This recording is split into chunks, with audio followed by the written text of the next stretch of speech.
మీరు కొంచెం మాటలు రియలైజ్ అయి మాట్లాడి ఉండాల్సింది.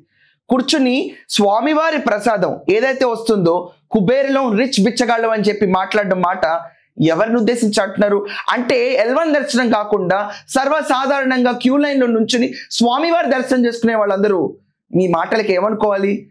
అంటే మేము ఈరోజు శివజ్యోతి గారి లాగా కోట్లు లేవు కాబట్టి మేము ఇంకా ఏ బిచ్చగాళ్ళం అనుకోవాలా? లేకపోతే నువ్వైనా సర్వసాధారణమైన మనిషి అయినా ఒక్కడే, ఎవరైనా కూడా దేవుడి ముందు ఒక్కడే. ఆఫ్టర్ ఆల్ మనం ఎంత పక్కన పెట్టి అహం అనేది పక్కన పెట్టి మనకి భౌతికంగా ఎన్ని వేల కోట్లున్నా ఎంత లేకపోయినా స్వామివారు ఒకే రకంగా చూస్తారు. నువ్వు అంతగా ప్రతి శనివారం వెంకటేశ్వర స్వామి వారి మహిమల గురించి చెప్పుంటే ఆ వీడియోలకి రాని ఆదరణ ఈ రీల్కి ఎందుకు వచ్చింది అని చెప్పి మీరు షాక్ అవుతున్నారు కదా. దాంట్లో మీరు జ్ఞానం వహించలేదు. ఎక్కడ కూడా దాంట్లో ఎసెన్స్ అనేది మీకు కనిపించలా.